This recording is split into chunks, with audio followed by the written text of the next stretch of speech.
Bueno, en esta sesión vamos a revisar algunos pares característicos de la transformada discreta de Fourier. Nosotros ya conocemos que la transformada discreta de Fourier nos permite relacionar el dominio del tiempo con el dominio de la frecuencia o pasar de un dominio del tiempo a un dominio de la frecuencia. Además, existe una dualidad entre lo que son estos dos dominios.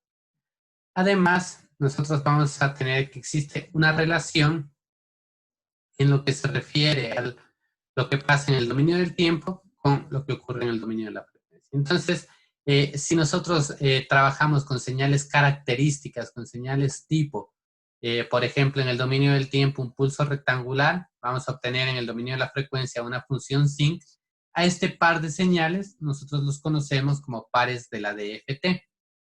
Entonces, es importante ir asociando estos pares de señales porque va a ser muy frecuente que nosotros los encontremos en el transcurso del procesamiento digital de señales. Además, nosotros podemos, bueno, aquí les estaba hablando de la función sinc. Recordar que esta función sinc es igual al seno de x sobre x de forma general. De forma más específica es igual al seno de alfa pi sobre alfa pi si nos restringimos a nuestro dominio de la frecuencia de la mitad de la tasa de muestreo.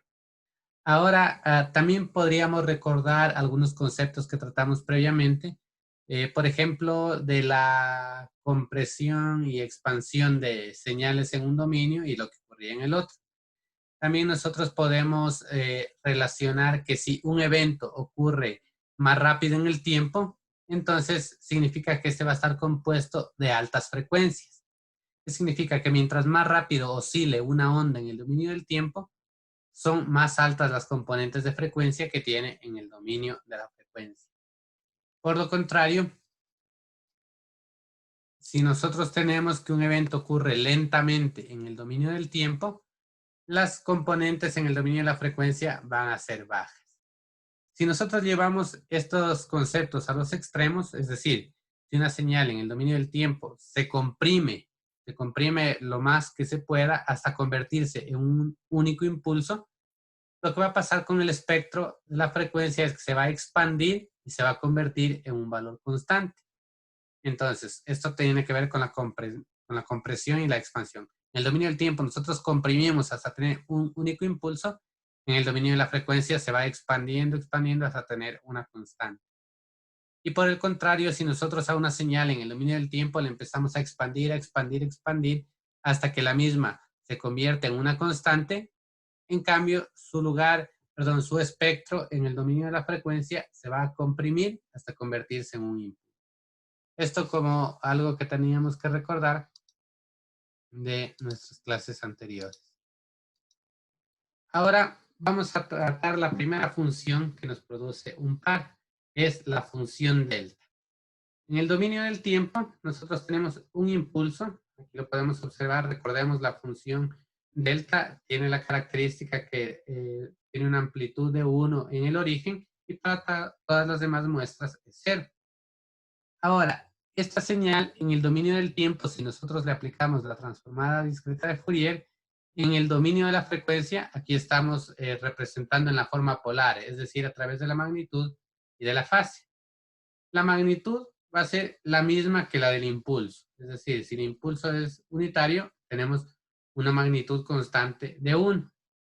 Pero por otra parte, la fase va a ser 0. ¿Por qué era 0 la fase? Porque este impulso se considera simétrico respecto al origen. Por lo tanto, nosotros tenemos una fase 0. Podemos nosotros analizar que la función delta es la forma de onda más simple que nosotros podríamos presentar. Y de la misma manera tiene un par de transformadas que es igualmente simple. Nosotros podemos asociar este par que tenemos aquí, es decir, la representación en tiempo y la representación en frecuencia como un impulso delta en el origen y en frecuencia tenemos su magnitud 1 constante y su fase 0 constante. Entonces, esto nos permite tener un punto de partida para poder analizar la relación de este par, por ejemplo, a partir de desplazamiento. Entonces, ¿qué ocurre si nosotros desplazamos 4 muestras a la derecha a este impulso. Observemos en nuestra gráfica del tiempo y ya no se encuentra en el origen, ya se encuentra ligeramente desplazado hacia la derecha. Para ser exactos, 4 muestras a la derecha. ¿Qué pasó con la magnitud? La magnitud no se ve afectada y podemos recordar de las propiedades de la DFT que estos desplazamientos a la derecha o a la izquierda no afectaban a la magnitud, pero sí afectaban a la fase. Observemos que la fase ya no es 0. ¿Qué ha ocurrido con la fase? La fase se ha cambiado por una componente lineal o se ha visto afectada por una componente lineal. Además, es muy frecuente que ustedes encuentren en toda la bibliografía de procesamiento digital de señales que la representación de fase siempre se la hace con componentes frecuenciales positivas y negativas. Sin embargo, nosotros no le damos mayor importancia a las componentes positivas porque la parte negativa es información redundante, es información que no aporta significativamente al contenido de la señal. Además, debemos recordar que aquí nosotros tenemos que esta figura de fase no se ha desenvuelto. Es decir, se extiende desde menos pi hasta pi. Recordemos, desde menos 0.5 a 0.5 la tasa de muestreo. Esto significa que se extiende desde menos pi hasta pi. Si nosotros hiciéramos una extensión o desenvolviéramos esta fase, recuerden, nosotros tendríamos una línea recta con una determinada pendiente que en este caso decrece porque el desplazamiento ha sido hacia la derecha. Observemos el caso en que desplazamos un poco más hacia la derecha. En este caso, nuestro impulso ha sido desplazado hasta la muestra 8. Entonces nosotros tenemos, ¿qué ha ocurrido con la magnitud? La magnitud inalterable. Sigue siendo 1, se mantiene la misma magnitud. Pero en cambio, la fase se ha pronunciado más en su decrecimiento por esa componente de 8 muestras que nosotros hemos desplazado. También tenemos las componentes negativas redundantes y nosotros podemos observar que nuevamente el espectro de fase se presenta sin desenrollar o sin desenvolver. Nosotros podríamos desenvolverlo para tener una única línea recta. Listo, entonces ahora lo que nosotros podemos apreciar es lo siguiente, que anteriormente teníamos la representación en el dominio, perdón, en la representación polar en el dominio de la frecuencia. Ahora vamos a ver la representación rectangular en el dominio de la frecuencia para el impulso en el origen. Entonces, ¿qué ocurre? Ahora ya no tenemos magnitud y fase, ahora tenemos parte real y parte imaginaria. La parte real nos muestra una amplitud de 1. Y la parte imaginaria, en este caso, nos muestra una amplitud de 0. Entonces, cada muestra en el dominio del tiempo resulta en una onda coseno, que es la parte real, y una onda seno negativa, que es la parte imaginaria. Entonces, recordemos, la forma rectangular era igual a coseno más j seno. Entonces, ¿qué ocurre? Si la amplitud es 1, nosotros tenemos que se nos va a presentar como la magnitud de la parte real 1 y la magnitud de la parte imaginaria 0. Además, nosotros podemos recordar la parte de la dualidad. ¿Qué significa la parte de la dualidad? Que lo que observamos en el dominio de la frecuencia va a ser una serie de muestras. Y a partir de esas muestras de la parte real y de la parte imaginaria, nosotros podríamos reconstruir nuestra señal en el dominio del tiempo. ¿Cuál es la diferencia de nosotros presentar esta forma rectangular? Caer en cuenta que es difícil interpretar en la forma rectangular el comportamiento que tiene la frecuencia. No es tan sencillo como ocurre en la fase. En la fase nosotros, un desplazamiento derecha, la pendiente decrece. Desplazamiento a la izquierda, la pendiente crece. Dependiendo de la cantidad de muestras que se desplace, es el valor de la pendiente. Pero en cambio aquí nosotros no tenemos esa relación directa que existe entre el dominio del tiempo y el dominio de la frecuencia. Observemos qué pasa con la señal cuando se ha desplazado 4 muestras en la forma rectangular. Tenemos en la parte real, tenemos una onda sinusoidal y en la parte imaginaria, bueno, de hecho es una onda coseno y en la parte imaginaria una onda seno invertida, es decir, una onda menos seno. Eso ha ocurrido. ¿Qué pasa cuando se ha desplazado 8 muestras? La frecuencia de las ondas, tanto real como imaginaria, se ha incrementado. Entonces, eso es lo que nosotros observamos de los cambios de fase en los desplazamientos temporales y los cambios que ocurren en la fase. ¿Qué podemos concluir de este par de la función delta?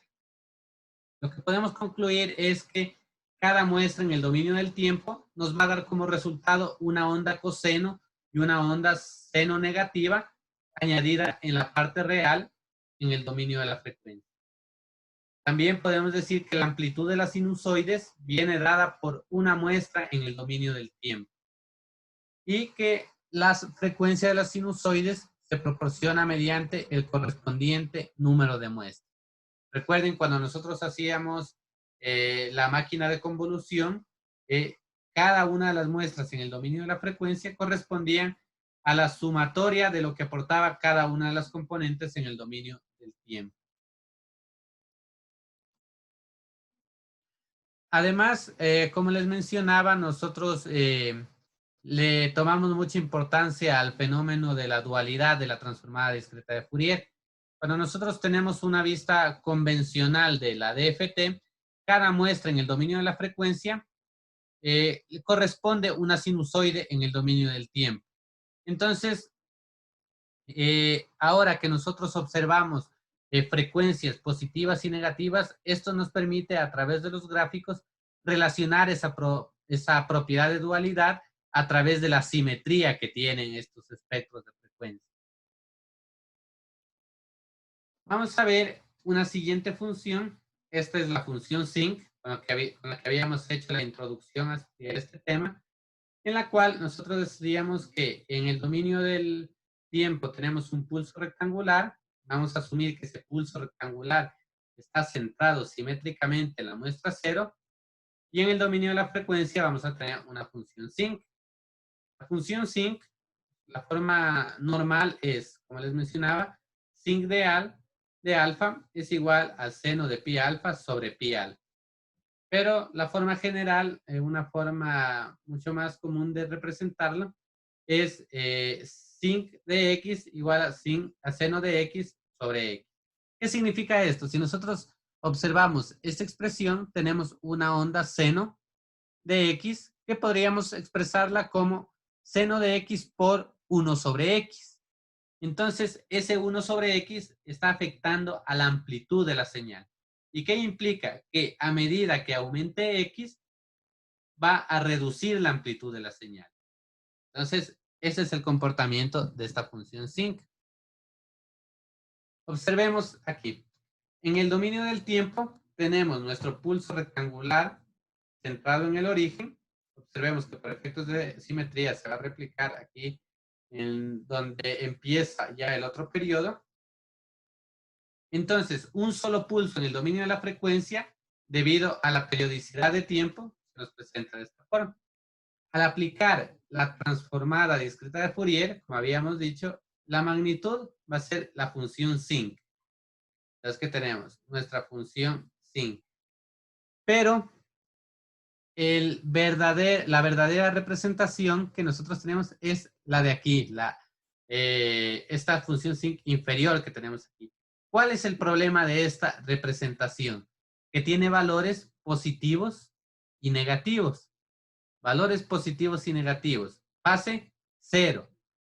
Entonces, aquí ocurre un problema, que por definición, la magnitud siempre debe ser positiva.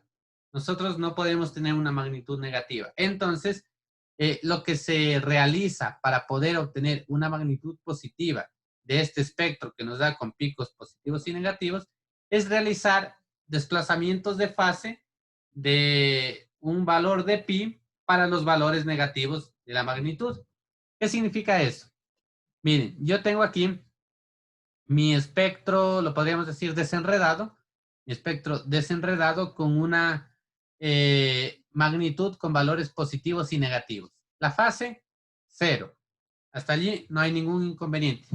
Bueno, recordar, la fase es 0 porque la señal es simétrica respecto al origen. Entonces tenemos una fase 0.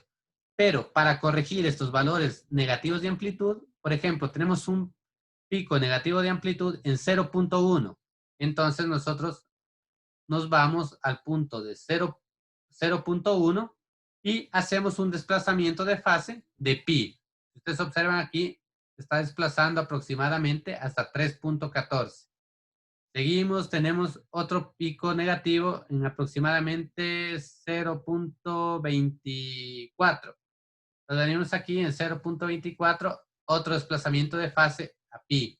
Y así para todos los valores negativos. Con esta corrección de fase, se corrige la magnitud y nos queda de esta forma con todos sus valores positivos.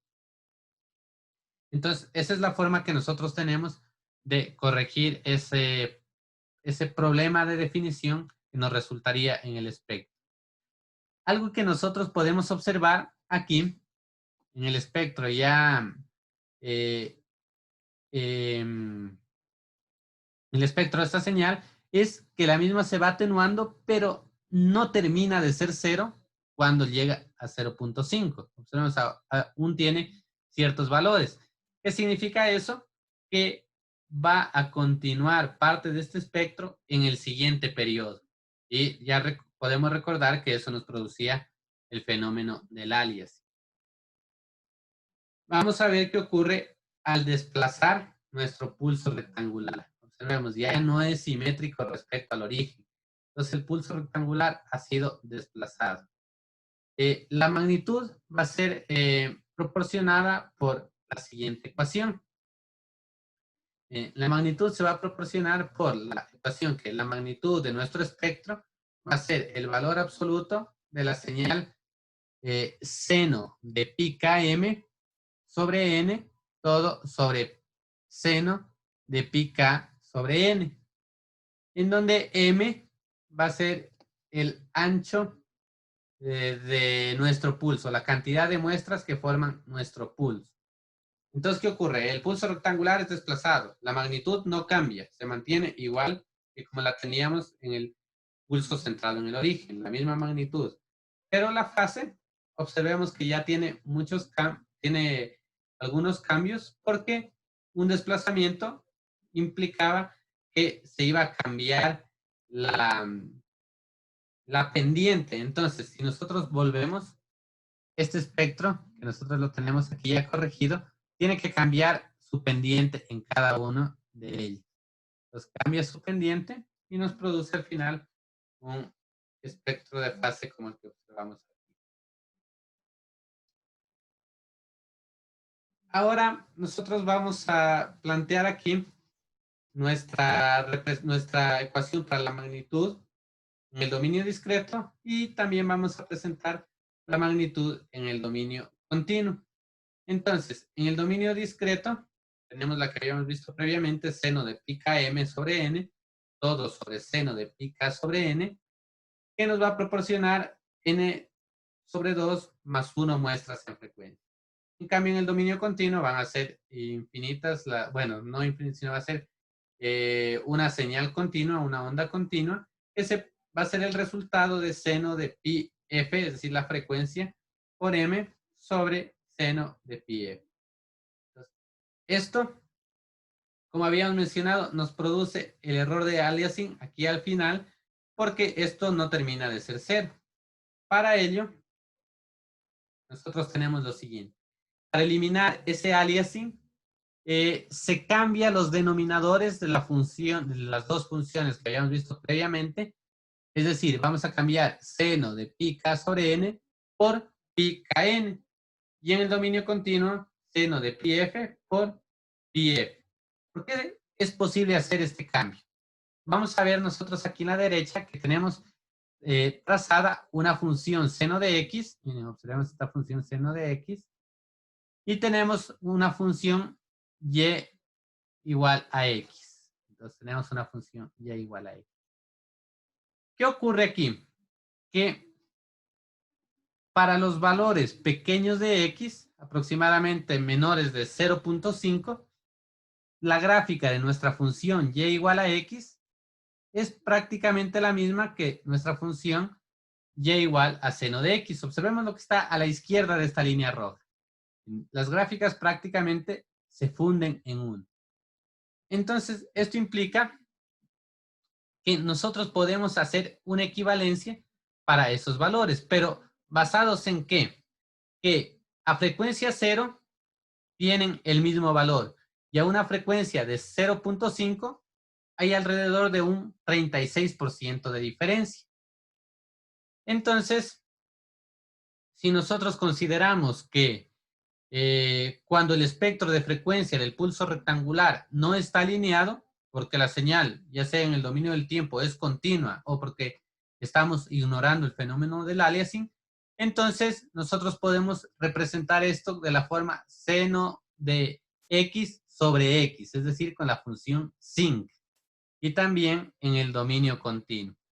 Sobre todo esto lo aplicamos en señales discretas, que es en donde se presenta el fenómeno del aliasing, no así en señales continuas.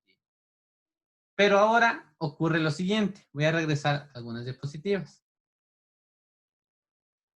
¿Qué ocurre con nuestra función sinc? Que para la frecuencia x igual a 0, nosotros tenemos una división para 0. Esa división para 0 es un inconveniente que nosotros tenemos que solventar. Entonces, ese problema es un inconveniente que nosotros lo solventamos a través de la teoría del límite. Es decir, haciendo que x sea muy pequeña. Si x es muy pequeña, este valor de seno del numerador también va a ser muy pequeño, los dos diferentes de 0, similares. Por lo tanto, el resultado de dividir esas cantidades similares va a ser prácticamente 1. Entonces, con eso solventamos ese inconveniente de dividir para 0. Obviamente, eso es una excepción que hay que realizar en los algoritmos, porque si nosotros ingresamos directamente a una fórmula o esta fórmula en forma de algoritmo, al final la computadora no va a saber distinguir en qué momento le estoy dando una muestra 0 y nos va a dar una indeterminación y un error. Entonces, nosotros deberíamos poner en ese caso una excepción que cuando sea 0 nos tome directamente el valor de 1. Y también vamos a hablar de estos cruces por 0, que observamos en nuestro espectro. Si nosotros tuviéramos un pulso rectangular de 20 muestras de ancho, es decir, m mayúscula igual a 20, el primer cruce en el dominio de la frecuencia se va a dar a la frecuencia de un ciclo completo en 20 muestras, es decir, a este punto. El segundo cruce por 0, ese segundo cruce, se dará en el dominio de la frecuencia a la frecuencia de 2 ciclos completos en 20 muestras. Y así tendríamos a 3 ciclos, a 4 ciclos, 5 ciclos, y para cada uno de los cruces por 0. Entonces, perdón, un rasgo clave de la función sinc es la ubicación de los cruces de 0.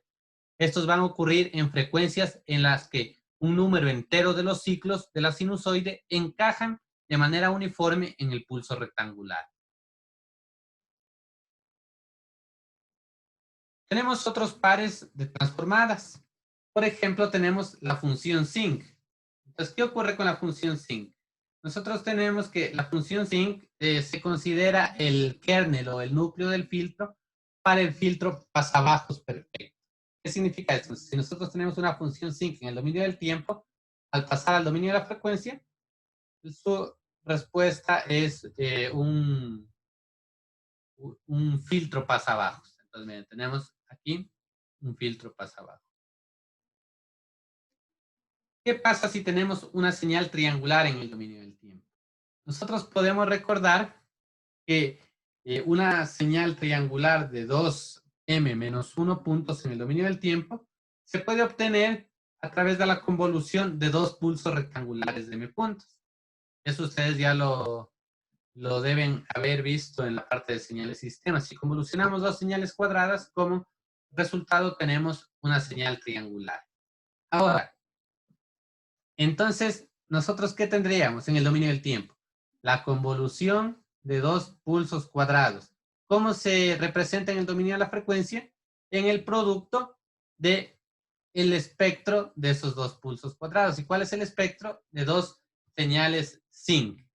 Entonces, la convolución en el dominio del tiempo es la multiplicación en el dominio de la frecuencia, por lo tanto, el espectro de la triangular es la función sinc al cuadrado, que es la que observamos nosotros aquí. ¿Qué ocurre con la función sinc al cuadrado? Ya no tenemos el problema de los valores negativos. Todos los valores negativos de amplitud se han convertido en positivos. Tenemos la señal gaussiana en el dominio del tiempo. Si nosotros ignoramos el alias, el gaussiano en el dominio del tiempo es un gaussiano en el dominio de la frecuencia. Entonces, ¿cuál es la diferencia? La forma en cómo están centrados. Tenemos aquí un gaussiano que no se encuentra centrado y nos da un gaussiano. ¿Por qué nos dice ignorando el alias? Porque esta no va a terminar de ser cero. Es decir, aquí va a extenderse hasta el siguiente periodo. Tenemos el Gaussian burst. Este Gaussian burst no es más que el resultado de multiplicar una señal sinusoidal por un gaussiano en el dominio del tiempo. ¿Qué significa? Que aquí nosotros tenemos en el dominio del tiempo un producto de una señal sinusoidal y una señal gaussiana. Como resultado, nos da un gaussiano centrado en la frecuencia de la señal sinusoidal. ¿A qué nos recuerda esto? A algo que ya habíamos visto previamente, que es la modulación en amplitud. Entonces, suponiendo que nuestro gaussiano va a tener una frecuencia muy baja y la señal sinusoidal una frecuencia alta. Al multiplicarlas, ¿qué ocurría en el espectro de frecuencia? El espectro de la señal de baja frecuencia se trasladaba hacia la componente de alta frecuencia. En este caso, el gaussiano se transporta hasta la componente de alta frecuencia. Podemos hablar también de lo que es el efecto Gibbs. Es algo muy común en el procesamiento digital de señales. Nosotros queremos llegar mediante un procedimiento a obtener esta última señal. Pues queremos reconstruir esta señal a partir de sus espectros. Entonces, si nosotros utilizamos 0 componentes frecuenciales, obtenemos una línea recta, por lo tanto, no estamos reconstruyendo este pulso rectangular. Si utilizamos desde 0 y 1, obtenemos esta señal, una simple señal sinusoidal que en nada se parece a la señal que estamos reconstruyendo. Si utilizamos de 0 a 3, ha incrementado la frecuencia de señal sinusoidal, pero todavía no se parece. Si incrementamos de 0 a 10, observemos que ya tiene un parecido similar a lo que esperamos conseguir. Ya empezamos a obtener mejores resultados. Si utilizamos de 0 a 30 componentes de frecuencia, ya tiene el comportamiento de nuestra señal objetivo, pero tenemos la presencia de estas oscilaciones a lo largo de toda la señal. Con componentes de 0 a 100, estas oscilaciones se han incrementado mucho más, pero han reducido en amplitud. Observemos, ha incrementado la frecuencia, se ha reducido la amplitud, pero estos picos que nosotros observamos en los bordes mantienen la misma amplitud. Ahora, aplicamos de 0 a 300 componentes frecuenciales, prácticamente la frecuencia se ha convertido, las oscilaciones se han convertido en una constante. Nosotros tendríamos que hacer un zoom aquí para observar que existe oscilación, pero se sigue manteniendo este impulso en lo que son los bordes de la señal. Si aplicamos de 0 a 512, ya tendríamos una señal como la que queremos reconstruir. ¿Por qué 0 a 512? Porque recuerden, si nuestra señal es de 1024 puntos, las componentes frecuenciales deben ser de n sobre 2 más 1. Entonces, por eso, 512. Sin embargo, esto es algo ideal. Estos impulsos que se producen aquí en los bordes es lo que nosotros conocemos como el efecto Gibbs. Entonces, es un sobreimpulso y una oscilación que se produce en los bordes o en las esquinas de nuestra señal. Entonces, aquí, realizando este procedimiento, nos recuerda a la discusión que existía en un principio entre Leibniz y me parece que era, me escapó el nombre del otro científico, que discutían que una señal, y Fourier precisamente, y Fourier que nos decía que la señal no se podía reconstruir a través de la suma de sinusoidales porque no se podía llegar a reconstruir estas esquinas. Entonces, aquí se está demostrando en realidad eso, que estas esquinas es prácticamente imposible reconstruirlas porque a medida que nosotros incrementamos la cantidad de componentes, podemos llegar hasta infinita cantidad de componentes, este sobreimpulso de las esquinas sigue manteniendo su misma amplitud. Entonces, eso, bueno, perdón, no era Leibniz, la discusión era entre Lagrange y Fourier. Entonces, entre estos dos eh, tenían parte de razón, los dos. Al final, vamos a ver que este factor crítico para resolver este inconveniente es que el ancho de este sobregiro, es decir, de estas oscilaciones que nosotros observamos aquí, se va a reducir a medida que se incluyen más sinusoides. Entonces, cuando nosotros tenemos sinusoides infinitas, se sigue manteniendo esta amplitud, pero al final se asume que la suma infinita va a converger a una esquina.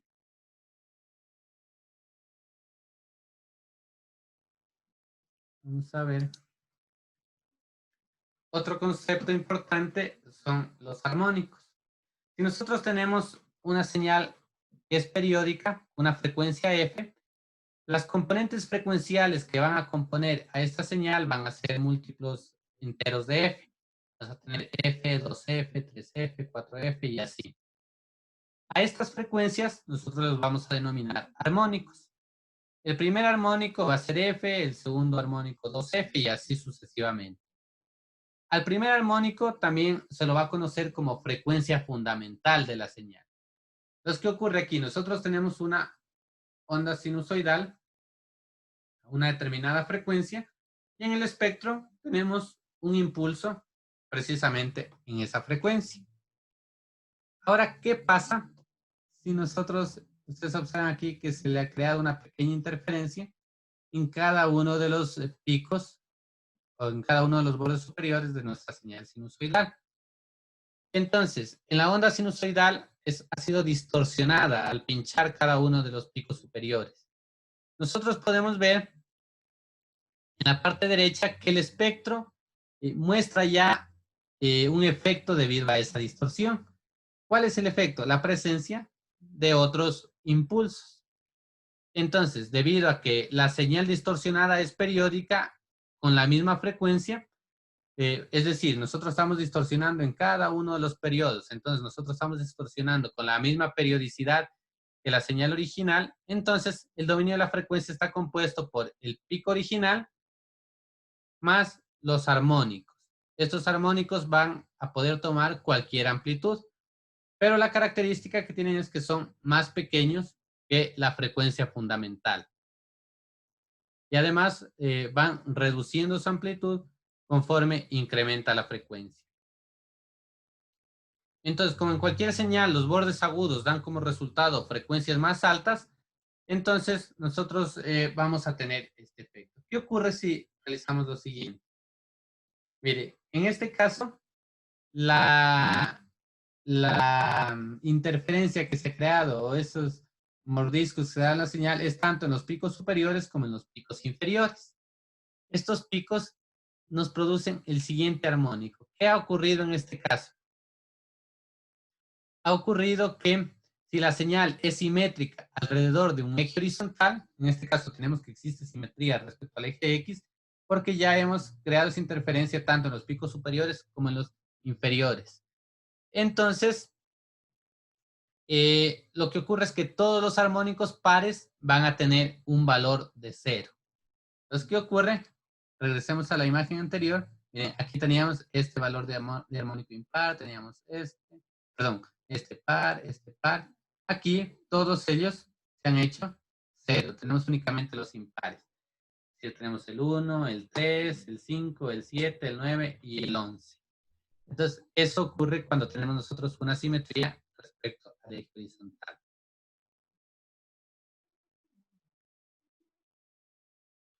Ahora, todas las señales periódicas continuas pueden representarse como una suma de armónicos. Es decir, las señales periódicas discretas tienen un problema que va a impedir esa relación. Entonces, precisamente el fenómeno que impide esa relación es el fenómeno del alias. Miren, nosotros aquí tenemos nuestra señal, que previamente habíamos distorsionado en la parte superior, pero en este caso son muestras de la señal, no es una señal continua, son muestras. Tenemos el espectro en frecuencia. En el espectro en frecuencia, nosotros no observamos ningún cambio significante, pero esto se da porque las amplitudes de los armónicos son muy pequeñas. Si nosotros hacemos la representación logarítmica de este espectro en frecuencia, pasamos a una escala logarítmica, tenemos esto que se manifiesta como que si fuera ruido, pero en realidad no es ruido, es la información contenida de nuestra señal sinusoidal y tenemos también de los filtros, de la interferencia en cada uno de los periodos. ¿Qué podríamos hacer? Aplicar un filtro anti-aliasing y con eso ya nos devolvería nuestra frecuencia fundamental y los armónicos principales. Entonces, eso es lo que estaba planificado para hoy. Espero sus preguntas a través del foro de la asignatura.